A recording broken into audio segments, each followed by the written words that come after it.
आपका एक लाइक और कमेंट मुझे नेक्स्ट वीडियो बनाने पर मजबूर करता है, तो प्लीज़ लाइक और कमेंट ज़रूर करें।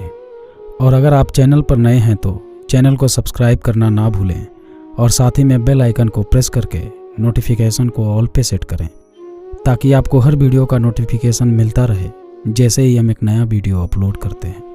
मैं अर्जुन भैया की तरफ देखा। भैया जाने की इजाज़त देते हुए बोले, हाँ शाम हो गई है, जाकर दीपा को उसके घर छोड़ दो। मैं बाइक लेकर दीपा के घर के लिए निकल पड़ा। वह मेरे साथ बाइक पर चुपचाप मूर्त होकर बैठी थी। मैंने दीपा को शांत बैठा देखकर बोला, दीपा प्लीज आप सब लोगों को माफ़ कर दो, वो लोग कुछ ज़्यादा ही बोल दिए थे। वो बोली, मैं तो उन लोगों को कब की माफ़ कर दी हूँ, बस तुम्हें माफ़ नहीं किया। मैं चौंकते हुए बोला, मगर मैंने क्या किया, मुझे क्यों नहीं माफ़ की तुम? दीपा इस बार हंसती हुई बोली, क्योंकि तुम उस वक्त से ही उदास उदास सा चेहरा बनाए हुए हो। उसकी हंसी सुनकर मैं भी हंस पड़ा। कुछ मिनट बाद मैं दीपा के घर पहुंच चुका था। वह गाड़ी से उतरकर अपने घर के दरवाजे के अंदर जाने लगी। फिर पीछे मुड़कर बोली, क्या कुछ देर तुम रुक नहीं सकते हो? मैं उसकी आंखों की ओर देखा, फिर मुस्कुरा कर बोला, अगर तुम कहो तो सारी उम्र यहीं रुक जाता हूँ। मैं बाइक को दरवाजे के पास डबल स्टैंड पर खड़ा करके उसके घर के अंदर चला गया। उस वक्त दीपा के भाई घर पर नहीं थे। दीपा का घर कोई महलों जैसा तो नहीं था, मगर काफ़ी बड़ा और काफ़ी पुराना था। उसके घर के दीवारों के रंग तक उतर चुके थे। दीपा के भैया दूध का बिजनेस किया करते थे। उसके घर के अंदर बहुत बड़ी गौशाला बनी हुई थी, जिसमें लगभग 20 से 25 गाय भैंसे थे। उसके घर और गौशाला के चारों ओर 6 फीट ऊंची दीवार से बाउंड्री की हुई थी, जिसके ऊपरी हिस्से कांटेदार तार से घिरे हुए थे। उसके अंदर ही एक छोटी सी खेतनुमा बागीचा था, जिसमें आम नींबू के पौधे के अलावा घास फूल लगे थे। कुल मिलाकर यह घर कम मैदान अधिक लग रहा था, मगर आगे का हिस्सा देखकर एक अच्छी खासी पुरानी हवेली कहना गलत नहीं हो सकता था। वैसे मैं दीपा के घर तक कई बार छोड़ने गया था, मगर उसके घर के अंदर उस दिन पहली बार गया था। दीपा अपने हाथों से अपने घर और गौशाला को इशारा करती हुई बोली, निशांत यही मेरा घर है, एक छोटा सा कुटिया। मैं बोला, बहुत ही प्यारा घर है। वो बोली, हाँ मेरे लिए और मेरे भैया के लिए यह सबसे प्यारा घर है। वो बोली, शायद तुम्हें इस घर में अच्छा ना लग रहा हो। मैं बोला, पागल हो, सच में मुझे तुम्हारा घर काफ़ी अच्छा लग रहा है। ठंडी हवा, खुली आसमान, कमरे के नज़दीक पेड़ पौधे और फूलों से लदा फूलों का पौधा वाकई में काफ़ी खूबसूरत है। दीपा एक प्लास्टिक की कुर्सी मेरी तरफ बढ़ाते हुए बोली, इस कुर्सी पर बैठो, मैं तुम्हारे लिए चाय बनाती हूँ। कुर्सी बीच से टूटा हुआ था, जिसे पतले तार से जोड़कर बैठने के लायक बनाया गया था। मैं बोला, नहीं, मैं चाय नहीं पीऊँगा, अभी तो वापस जाना होगा, फिर कभी आऊँगा तो ज़रूर पी लूँगा। मैं वहाँ कुर्सी से उठकर वापस घर आने के लिए दरवाजे के पास आ गया। मुझे दरवाजे तक छोड़ने के लिए मेरे साथ दीपा भी आई।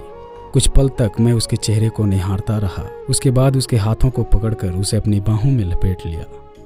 वह भी मुझसे कुछ मिनटों के लिए लिपटी रही। उसके बाद वह मेरे गालों को चूमकर मुझसे थोड़ी दूर पर खड़ी हो गई। उस वक्त उसकी आंखों में मेरे लिए बेइंतहा मोहब्बत दिख रही थी। मैं बोला, ठीक है दीपा, अब मैं निकलता हूँ। अब अगले दिन कॉलेज में हमारी मुलाकात होगी। दीपा अपना गर्दन हिलाकर मुझे जाने की इजाज़त दी। मैं अपनी बाइक स्टार्ट कर अपने घर चला गया। अगले दिन मैं और दीपा सुबह 9 बजे कॉलेज पहुँच चुके थे। उस दिन कॉलेज में प्रत्येक दिन की अपेक्षा कुछ ज़्यादा ही हलचल थी। उस दिन हमारे कॉलेज में छात्र संघ के चुनाव के लिए उम्मीदवारों का नॉमिनेशन शुरू होने वाला था। मुझे इन सब में ज़्यादा इंटरेस्ट नहीं होने के कारण इस पर ध्यान ना देकर मैं और दीपा कॉलेज की लाइब्रेरी में जाकर बैठे थे। वैसे मुझे लाइब्रेरी में पढ़ने की ज़्यादा कुछ खास आदत नहीं थी। मैं अधिकांश समय लाइब्रेरी में बुक पढ़ने के लिए नहीं, बल्कि दीपा के साथ समय बिताने के लिए जाता था। हमारी आंखें लाइब्रेरी की किताबों से ज़्यादा दीपा के चेहरे पर टिकी रहती थी। मुझे हमेशा लगता था उसकी गुलाबी होठों और मासूमियत भरी चेहरे पर ही मेरी आंखें जमी रहे। दीपा किताबों को पढ़ते हुए तिरछी नज़र से मुझे बोली, निशांत तुम छात्र संघ के चुनाव में किसे वोट देने वाले हो? मैं बोला, अरे अभी किसी का नॉमिनेशन तक नहीं हुआ है और तुम अभी से ही वोट देने की बात पूछ रही हो। अच्छा तुम बताओ, तुम किसे वोट दोगी? दीपा किताब से नज़र हटाते हुए बोली, मैं तो दिवांशु को वोट दूंगी, वह आज नॉमिनेशन फॉर्म भरेगा। मैं थोड़ा हैरान होकर पूछा, कौन दिवांशु? वो बोली, अरे वो मेरे क्लासमेट हैं। मैं बोला, अच्छा कहीं वो तो नहीं जो अमिताभ बच्चन जैसे दाढ़ी रखता है? दीपा ने जवाब दिया, हाँ तुम सही कह रहे हो, इस बार छात्र संघ चुनाव में वह चुनाव लड़ने वाला है, मगर वह तो फर्स्ट ईयर का स्टूडेंट है, भला उसे कौन वोट देगा, और वैसे भी कोई उसको क्यों जिताना चाहेगा। अगर गलती से वह चुनाव जीत जाएगा तो कॉलेज में क्या कर लेगा। उसे अभी कॉलेज की कमियों खूबियों के बारे में कुछ जानकारी नहीं होगी। इसके जगह पर अगर कोई सीनियर स्टूडेंट छात्र संघ चुनाव जीतता है तो वह कॉलेज में कुछ ज़्यादा बदलाव भी दिला सकता है। आधे घंटे बाद लाइब्रेरी से हम दोनों अपने अपने क्लासरूम में चले गए। उधर दीपा अपने क्लासरूम में थी, मगर दीपा द्वारा देवांशु के पक्ष में बोलना और उसको सपोर्ट करने वाली बातें मेरे दिल में चुभ रही थी। मुझे समझ में नहीं आ रहा था आखिर दीपा हमेशा देवांशु को लेकर इतना पॉजिटिव क्यों रहती है, जबकि वह दिखने में एक नंबर का अयास और बाप का बिगड़ा औलाद लगता है। कहीं ऐसा तो नहीं दीपा देवांशु को पसंद करती है। नहीं, ऐसा कभी नहीं हो सकता। दीपा कभी भी ऐसा नहीं कर सकती। मैंने खुद को बुदबुदा कर बोला। कॉलेज के ब्रेक समय में मैं कैंटीन में बैठकर पिछले 20 मिनट से दीपा का इंतजार कर रहा था। आज ऐसा पहली बार हो रहा था कि मुझे कैंटीन में बैठकर दीपा का इंतजार करना पड़ रहा है, वरना ऐसा कभी नहीं हुआ हो कि कॉलेज के ब्रेक के समय दीपा अपने क्लासरूम से बाहर कैंटीन में आकर मेरे साथ ना बैठी हो। मैंने दीपा के नंबर पर कॉल किया, बोला, हेलो दीपा, यार तुम अपने क्लासरूम से बाहर नहीं आओगी क्या? मैं पिछले आधे घंटे से तुम्हारा ही इंतज़ार कर रहा हूँ। वो बोली, सॉरी निशांत, आज मैं कैंटीन नहीं आ पाऊँगी, मुझे कुछ काम है। ये बोलकर दीपा कॉल को डिस्कनेक्ट कर दी। मैं दीपा की इस बिहेवियर से काफ़ी दुखी हो गया। मुझे समझ नहीं आ रहा था आखिर दीपा अचानक से ऐसा बिहेव क्यों कर रही है। खैर अब ब्रेक ख़त्म हो चुकी थी। मैं फिर से अपने क्लासरूम में चला गया। उस दिन जब कॉलेज ख़त्म हुई तो मैं कॉलेज में दीपा का इंतज़ार करने के बजाय मैं सीधा अपने घर चला गया। कॉलेज में छुट्टी होने के बाद दीपा मुझे कई बार कॉल की, मगर मैंने उसके किसी भी कॉल का कोई जवाब नहीं दिया। मैं उस वक्त काफ़ी बुरा फील कर रहा था। ब्रेक टाइम में इस तरह से दीपा द्वारा मुझे इग्नोर करने वाली बात सहज से मेरे गले के नीचे नहीं उतर रही थी। कभी कभी तो ऐसा लग रहा था जैसे वह मेरे घर पर हुई चोरी के घटना वाली बात को लेकर अभी तक मेरे घर वालों से और मुझसे रूठी हुई है।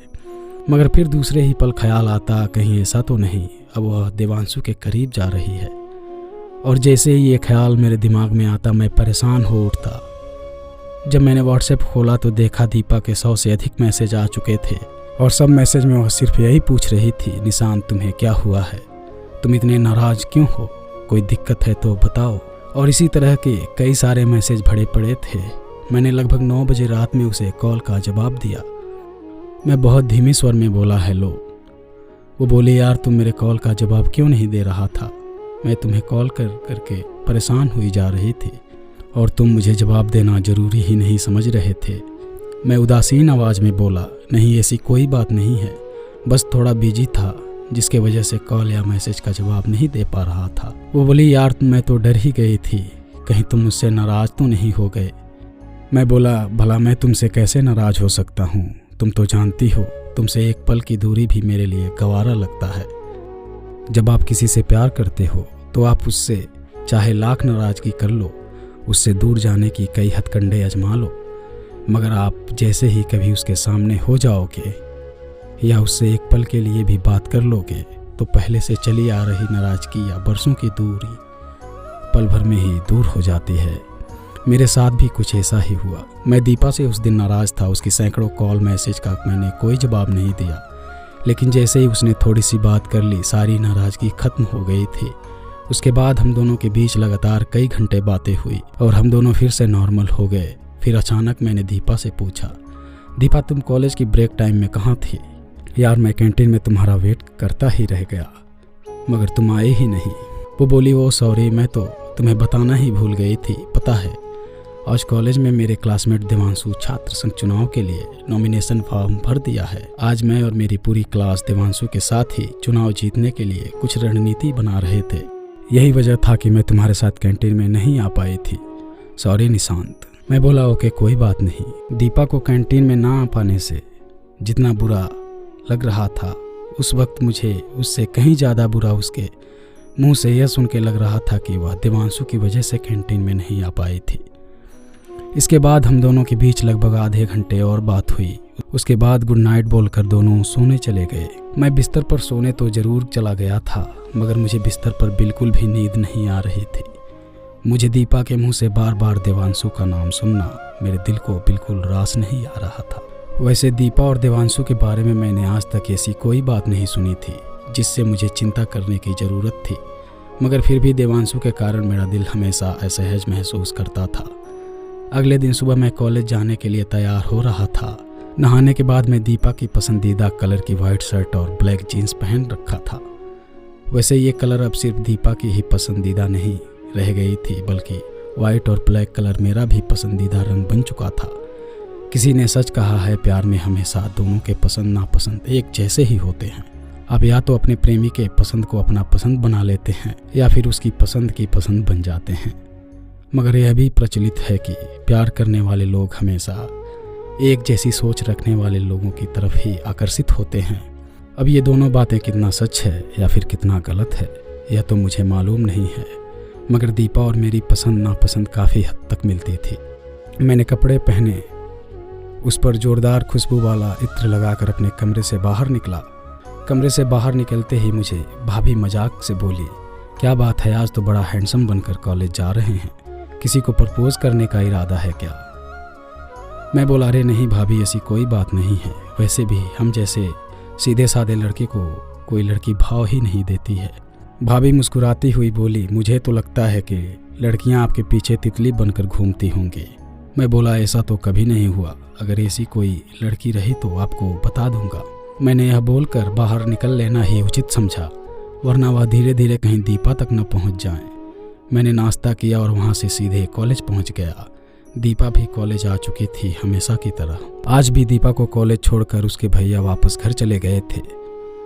मैं बोला, हाय दीपा, गुड मॉर्निंग। वो बोली, गुड मॉर्निंग मेरे छोटे बाबू। दीपा जब भी मेरे निकनेम छोटे से मुझे संबोधित करती थी तब मैं समझ जाता था कि दीपा आज बहुत अच्छे मूड में है। हम दोनों कॉलेज के मेन गेट से एक दूसरे के हाथ थामकर धीरे धीरे कॉलेज की बिल्डिंग की तरफ बातें करते हुए बढ़ने लगे। इस बीच हम दोनों के कई क्लासमेट हाय हेलो बोलकर जा रहे थे, जिसके कारण हम दोनों की बातचीत में खलन पड़ रही थी।